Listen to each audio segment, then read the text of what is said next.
Daniel Lerer es analista internacional, hicimos la aclaración, creo que él también lo ha hecho en las redes, como información fundamental, porque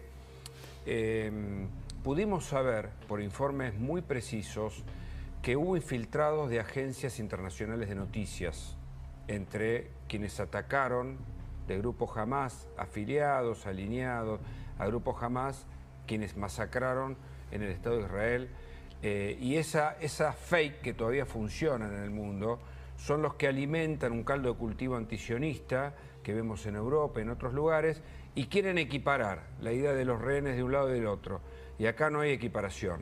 Hay un grupo terrorista que Hamás, que somete a su propio pueblo, que secuestró y masacró civiles, y hay un Estado de Israel que detuvo, condenó, juzgó y tiene en sus cárceles a acusados terroristas. Daniel, gracias por el contacto.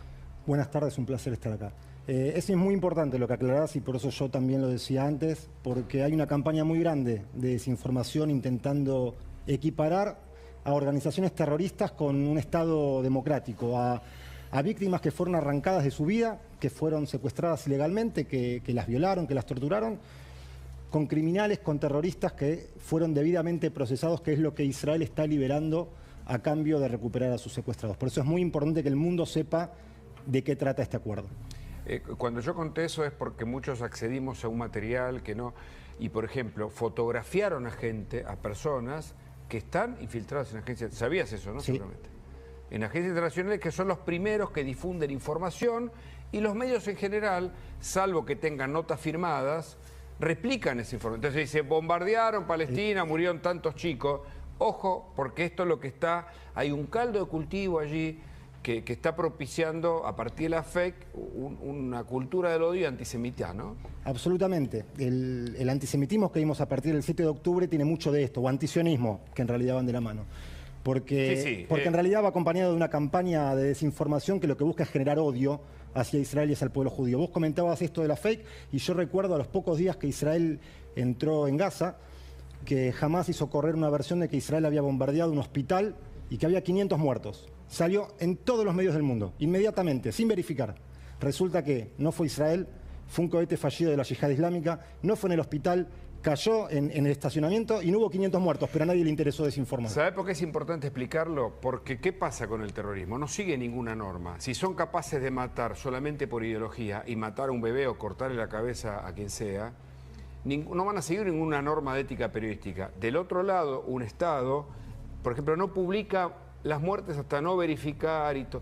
Entonces son como dos sistemas que se oponen, que en este caso buscan un acuerdo para la liberación de los rehenes por el reclamo de sus familiares de Israel.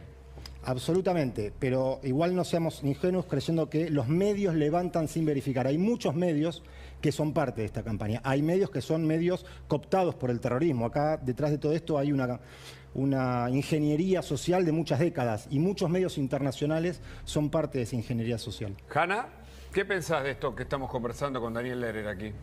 Sin duda es un punto importante y Dani lo sabe, siempre conoce al dedillo el tema y lo presenta en forma exacta. Un fenómeno que, aunque yo diría, no estoy sorprendida que ocurrió, pero veíamos su magnitud y realmente también en algún momento decíamos, ¿cómo puede seguir pasando algo así? Fue la forma automática en la que agencias internacionales, diferentes medios de comunicación y por otro lado también organismos internacionales, la propia ONU y organizaciones de derechos humanos repetían cualquier información llegada de la Franja de Gaza, en el mejor de los casos, Hugo, te diré, diciendo que la fuente es el Ministerio de Sanidad de Gaza, como si sonara algo respetable, ¿verdad? Y ocultando que eso equivale a decir Hamás. O sea, repitiendo sin verificar nada, automáticamente, lo cual demoniza a Israel, aparte con un sistema en el que jamás realmente son muy especiales. Hay un impacto de un cohete, de algún proyectil, a los pocos minutos jamás ya sabe que hay 35 muertos, 45 heridos y medio y 34 bajo los escombros. Lo ridiculiza un poco, no para minimizar el valor de la vida, de cada vida, sino sí para ridiculizar y exponer la forma de actuar de Hamás. Una fake. Ante cualquier información que llega de Gaza, se repetía sin estudiarlo, pero cuando Israel hace alusión a los crímenes perpetrados de Hamás, que además fueron perpetuados por las imágenes que los propios terroristas filmaron y registraron, todo el mundo lo pone en duda. O sea, todo el mundo es un poco exagerado decirlo, pero muchos lo ponen en duda, aunque los propios terroristas lo filmaron. Y a eso piden explicaciones a Israel, y a los terroristas nada. Se replica a mí me cada pasó... cosa que dicen. Es un fenómeno, en mi opinión, termina siendo nocivo también para los propios palestinos. Después Lehrer va a explicar esta falsa dicotomía, ¿no?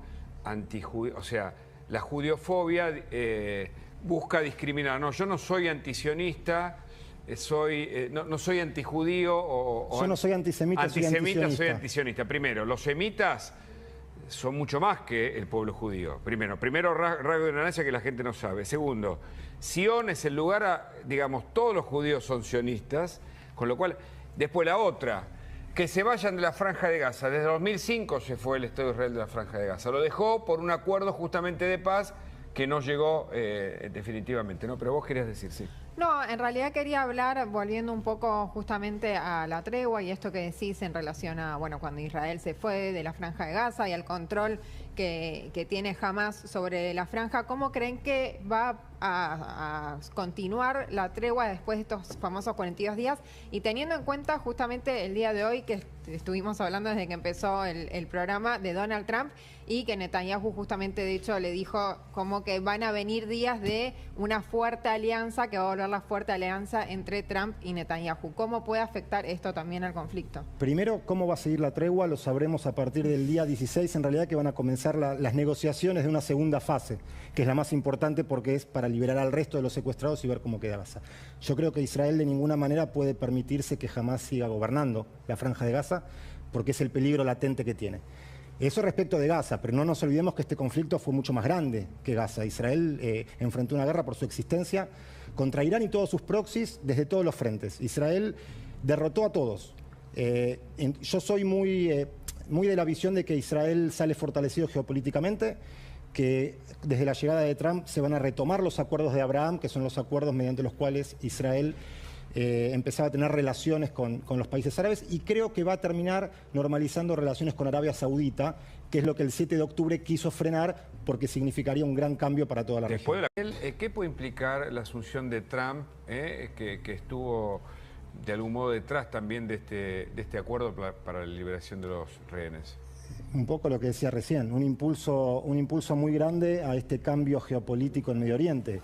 El acuerdo que se firmó de cese al fuego, de liberación de secuestrados, no se hubiera firmado sin la presión que Trump generó desde que fue electo de los dos lados.